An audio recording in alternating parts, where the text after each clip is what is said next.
Assalamu alaikum. I'm back with another video. Welcome to my channel, The Criterion. Please subscribe, like, comment, share, whatever you feel that you would like to do in response to this video and my channel as a whole. Today I'm going to be continuing the series, The Incoherence of the Incarnation, which is the Christian doctrine where Jesus the Son, the second person of the Trinity, became a man. Okay? So if you haven't watched the previous two videos related to this subject, I suggest that you do so in preparation for this video. Now, in this video, I will be dealing with the group known as what I am deeming the Chalcedonians, or orthodox Christianity. Now, in previous videos, I gave a summary of the different views and history behind it in part 1. A second video, I did a critique of William Lane Craig and the heresy known as Apollinarianism. And in this video, I'm going to be dealing with the Chalcedonians, which is the large number of Christian Orthodox, and critiquing their view and how it relates to Nestorianism, which I brought up in the first video. Now, first I quoted the Creed of Chalcedon, in which I'm not going to quote again. You can refer back to my other videos or simply look it up online, in which it is a creed explaining that Jesus Christ is one person with two complete natures, one human nature and one divine nature, but yet remaining one person. The natures are not mixed or confused, and there's only one Son. Now, this explicitly denies Nestorianism, which is that Christ was two persons, and Apollinarianism, which is that Christ was one person, but essentially wasn't fully man because he didn't have a human soul. Okay? Now, I'm going to discuss what the problem for Orthodox Christianity is in regards to the Incarnation, and I'm going to deem them the Chalcedonians. I don't mean this as a derogatory claim. I just mean it in the sense that they are Orthodox and hold to the Creed of Chalcedon. Now, when discussing this with my Christian friends, usually, not usually, but sometimes they say, well, it's just a mystery, okay? The problem with claiming that it's just a mystery is that my videos and my arguments are to illustrate that it is a contradiction. So there's a difference between a contradiction and a mystery. A mystery could be a truth about something that we don't completely understand, either because we don't have enough information to understand it, or because we are incapable of understanding it. It's above our understanding. And Muslims can sympathize with this in regards to God and understanding all of his ways. Of course, we are not on that level and have the ability to do so. So sometimes we can say, well, that's a mystery. God's ways are not our ways. That's fine. However, a contradiction is showing that something is a square circle, or a married bachelor, or that Jake was in the same place at the same time, but yet he wasn't. He was also in a different place at the same time. Okay? These are all contradictions and not mysteries. So my arguments are to illustrate that the Chalcedonian Orthodox Christian view on the Incarnation is a flat-out contradiction. Another thing that they might do is just say, well, we're not giving any explanation. Well, that's fine. You're more than welcome to do that. And that's exactly what the Chalcedonians did. They gave a detailed pathway of what you could or couldn't say about Jesus Christ. But they didn't explain why what they said makes sense or how it's even possible. So no explanation was given. So Christians are still in the same place. No explanation given of how it's a coherent view. And the book that I have here, called The Metaphysics of the Incarnation, by Jonathan Hill, and there's a bunch of different essays from Christian theologians and philosophers trying to give a model of the Incarnation to deal with some of the problems that I'm going to bring up in this video. Unfortunately, I feel they're all successful for a variety of different reasons, which I'm not able to go into right now because of lack of time. But I'm going to focus on the problems with them and let you try to solve them if you can. The main problem that two problems that I'm going to be discussing is what called the two-person and no-person problem. Okay, but I'm just going to read from this book called The Metaphysics of the Incarnation, in which the introduction is done by Jonathan Hill. And he says about the Incarnation, those who address these issues operate under certain constraints, which the vast majority of Christian theologians have agreed are important, although they have not agreed about how to express them or about which models respect them. First, Christ must be fully and genuinely divine. Second, he must be fully and genuinely human. Third, he must be genuinely a single person. If Christ had not met these conditions, he could not have been a true Savior. They are expressed in the Christological definition laid down by the Council of Chalcedon, AD 451, in the doctrine that Christ was a single person with two natures. We may then take these constraints as basic to discussions of the metaphysics of the Incarnation. However, they pull in different directions. Historically, those who have sought to stress the true divinity and also the true humanity of Christ have found it hard to reconcile this with the affirmation that he was really a single person. And that's what I'm claiming the Chalcedonians fall into. Taken too far, this tendency may result in Nestorianism, the claim that Christ was two people, one human and one divine. Conversely, those who have stressed the unity of Christ's person have faced difficulties in explaining how he could be both fully human and fully divine. Taken too far, this may result in Eutychianism, the claim that Christ's divinity swamps his humanity, or that the divine nature and the human nature mingled in some sense. Okay? Then he says there's two problems with this. Most philosophical treatments of the Incarnation approach it as a problem or set of problems that needs to be resolved if the doctrine is to be rationally defensible. There are a number of such problems associated with the Incarnation, but the one that is usually taken to be the most pressing is what we call the incoherence objection. And that, folks, is what I am going to be dealing with today, which is the incoherence objection. Hence the title of my series, the Incoherence of the Incarnation. Okay? Now, I have my board here, my whiteboard, which I'm just going to go over a few basic terms here. And I have the two-person / no-person problem. Just some basic definitions. According to Christians, the Son was a person prior to the Incarnation. That's not even a controversial claim. Christians agree the Son was a person prior to the Incarnation. Hence, three persons in the Trinity, and the Son was eternal, according to them. The Son takes onto himself a complete human nature. Now that could include a soul, spirit, and body. Whether some Christians think that the soul and spirit are synonymous for each other, others feel that they aren't. Whatever, doesn't matter. Soul, spirit, and body, whether they're the same or not, he had all three of them or two of them. Soul, spirit, and body composite is sufficient for personhood. Now that's my claim, and I'm going to go into that more. Now if that's correct, and the Son was a person prior to the Incarnation, and after the Incarnation he took on a human soul, spirit, and body, which is a person, then that would equal what? 1 plus 1 would have to equal 2 persons. Yet they say this plus this only equals 1 person. And that's what the Chalcedonians say, and that's where I'm saying the contradiction lies. Now, let's put that in a deductive syllogism.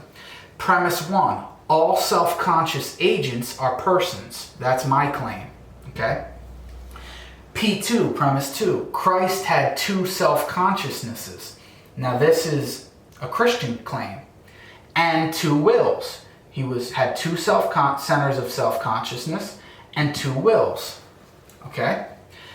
what do we conclude by the rules of logic from these two premises? Conclusion, therefore Christ was/is, because he still has the soul, spirit, and body, according to Christians, of the human nature. Therefore Christ was/is what? One person or two person? Well, if by definition a self-conscious agent is a person, and Christ had two self-consciousnesses, then we would have to conclude that Christ was two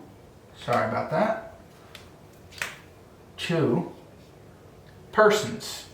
And just get rid of the S. However, Christians agree with premise 1 and premise 2, but yet they conclude from this that Christ was only one person. So folks, that's the definition of a logical contradiction, is when you agree and say the first two premises are true, and yet you deny the conclusion. The conclusion would be that from these two premises that Christ was two persons, and yet they agree with premise 1 and premise 2, but deny the conclusion. And that's logically impossible. That's where the contradiction lies. Okay? Now, people could object and say, well, this is not the definition of what a person is. It really means subsistence, or it really means something else. Fine. I challenge you, because I've read the books, folks. Give me a definition of what personhood is. What is human personhood? What does that equal? And Christians can't give that answer, because once they do and you plug it in here and say that Christ had that, well, then that would mean he was a divine person and a human person. So if you're not satisfied with my definition, you give me a definition and I'll work with it. Now, this is a definition given by Christians in the text that I've read. Okay, so I'm not just making this up on my own. Now, about this specific issue, Dr. William Lane Craig, who's a popular Christian philosopher and theologian, says this on his website when he was charged with the issue of monothelitism, which I brought up in the last video about Christ only having one will and it being a heresy. Somebody questioned him about this. And I quote, he says, what the council, talking about the Council of Constantinople, presupposed, and what seems dubious to many, is that the faculty of will belongs properly to one's nature rather than to one's person. That's why the council thought if Christ's human nature lacked the faculty of will, it was not a true, complete human nature. By contrast, it seems to me almost obvious that the will is a faculty of a person. It is persons who have free will and exercise it to choose this or that. If Christ's human nature had its own proper will, so that Christ had literally two wills, as the council affirmed, then there would be two persons, one human and one divine, which is exactly what I'm saying. But that is the heresy known as Nestorianism, which divides Christ's persons into two. He says, and I quote, I cannot understand how Christ's human nature could have a will of its own distinct from the will of the second person of the Trinity and not be a person. That's saying, Craig is saying, how could Christ's human nature be complete in having a soul, spirit, and body and a human will of its own and yet not call that a human person? He's saying if Christ had all of those components, then assuredly he would be two persons, one human person and one divine person. Yet Chalcedon denies that because they deny Nestorianism.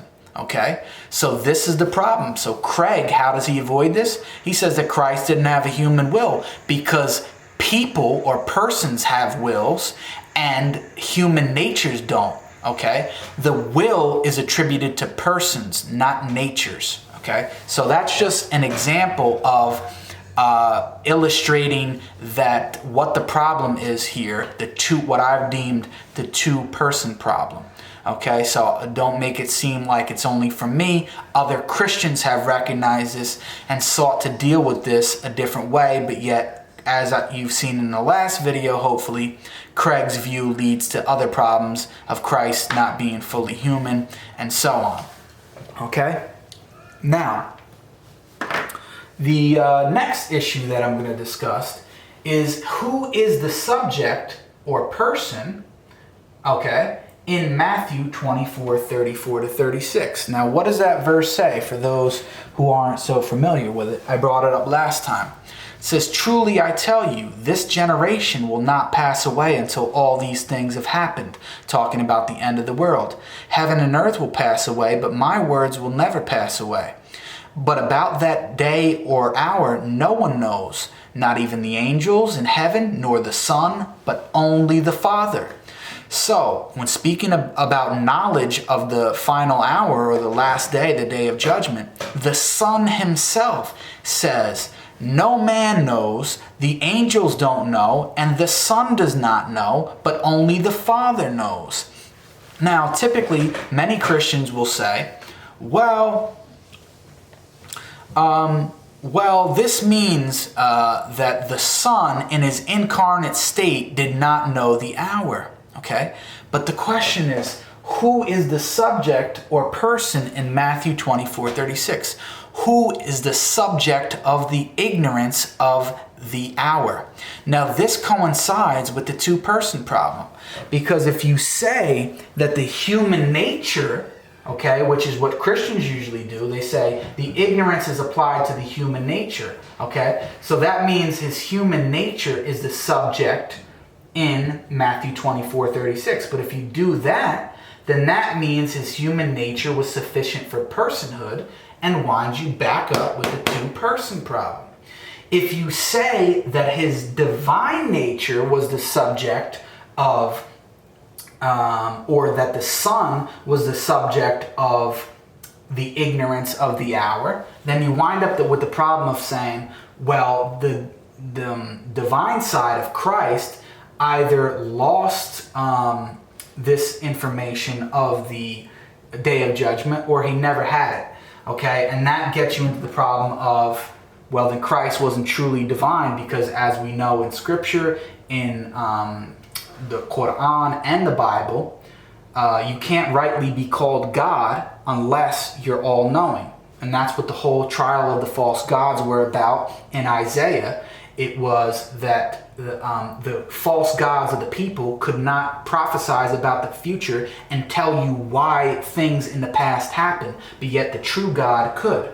So if you don't have all knowledge of future events and can tell why things in the past happened, then you can't rightly be called God according to the Bible and the Quran.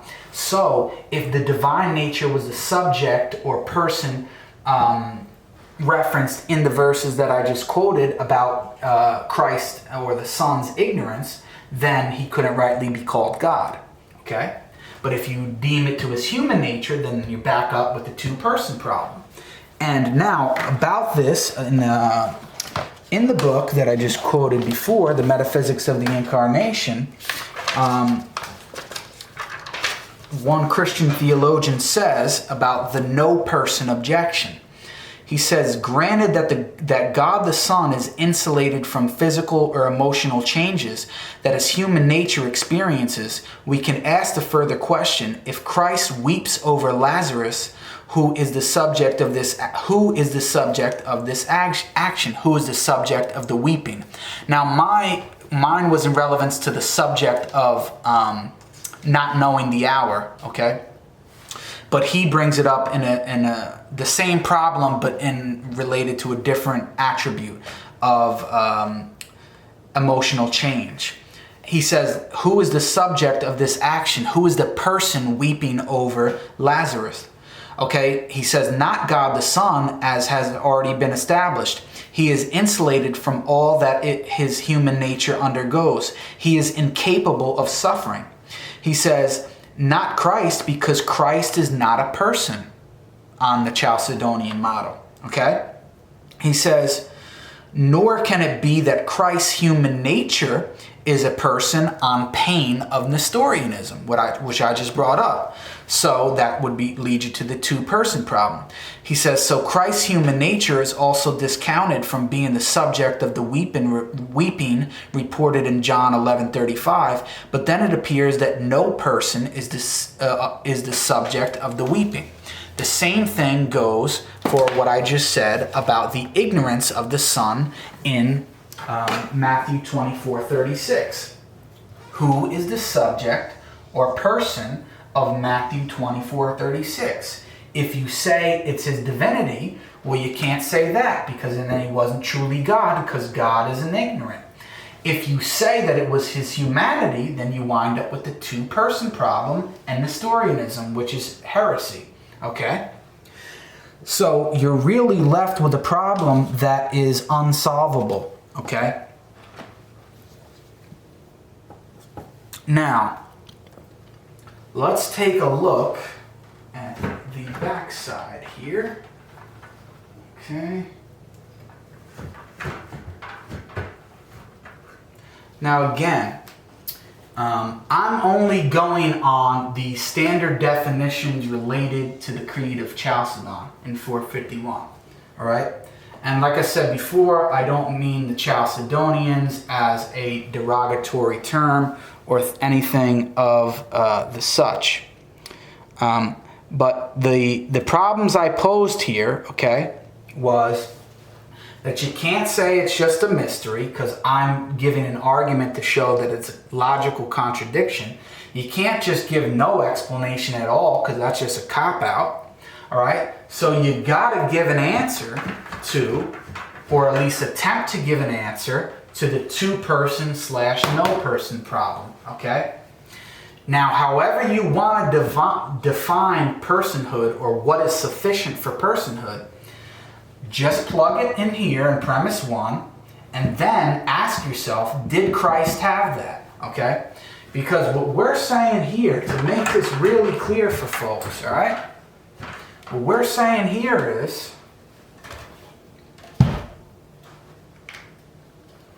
that this is the Son prior to the Incarnation. The Son. He was a person, one person. The Incarnation is a matter of addition, not subtraction. So this was not subtracted from, but he added something to himself. What did he add? A human soul / spirit, however you want to understand that, and human body. Now the question is this a person? Is this a person?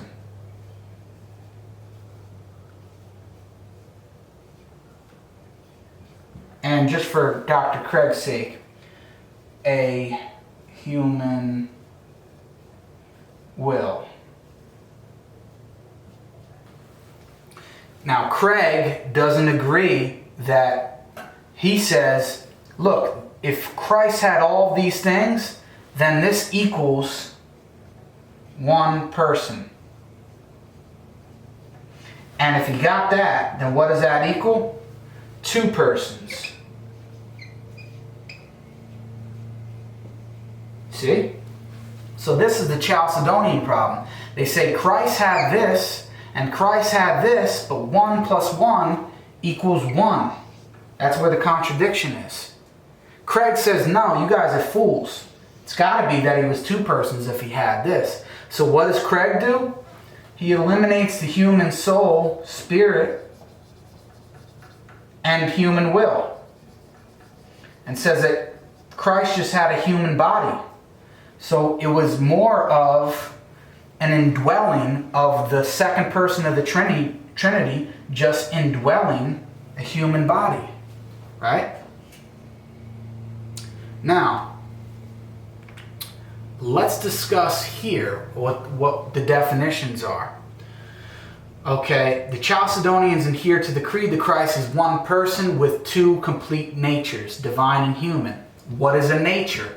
A nature is that which makes a thing what it is. Okay? What is a horse? What makes a horse a horse? What makes a human being a human being? Aristotle is famous for saying that a human being is differentiated from other animals because a human being is a rational animal. So what makes a human being, or what is the nature of a human being? It is to be a rational animal. Okay? Now you can disagree with that, but choose whatever you want. It's not the point. I'm just going over what these terms mean in terms of Christianity and how they're being used. All right? Now, what is a person? That's a big question. Some Christians will say a subsistence, a self-conscious agent, etc. But whatever it is, however you answer this question, the second question you have to ask yourselves, Christians, is did Christ have that? And if he did, if he was a self-conscious human agent, which he was, then that means he was one human person. And then you got Nestorianism, which they reject. So, a good way for you to think about this is, for Christians and Muslims, do you remain a person after death before receiving the resurrected body? Okay? Because Christians believe that when they die, they will go to be with the Lord and exist in an unembodied state. So the soul or spirit, the immaterial part of man, will exist with God, in heaven, before the resurrected body, before they get their resurrected body, and that will take place at the day of judgment when their body will be resurrected and be joined with their human soul. Okay, Paul explicitly states this in 1 Corinthians. Now, the question is, in that unembodied state, do you remain a person? Okay? When you die and you're just a soul or spirit, the immaterial part of yourself, after death, before receiving the resurrected body, are you a person? Now, of course, it's obvious that the answer is yes. What does that mean? Then that means the soul or spirit, the immaterial part of the self, is what? Sufficient for personhood. That means you don't even have to worry about the human body, right? As long as he had a human soul, okay, then that's enough to be one person. All right? Now that's clear from this example. If you say no to this, well then now you've got the absurdity of existing as not a person in the unembodied state, which doesn't make any sense, okay? Now this is why, obviously, Craig has to deny that Christ had a human soul. And why does he deny that Christ had a human will? Because the will is a component of the soul in classical theology. Okay, the will is derived from the soul or spirit, the immaterial part of the man, not from the physical or material part of man. Okay, so this is why Craig has to deny that Christ had this. All right.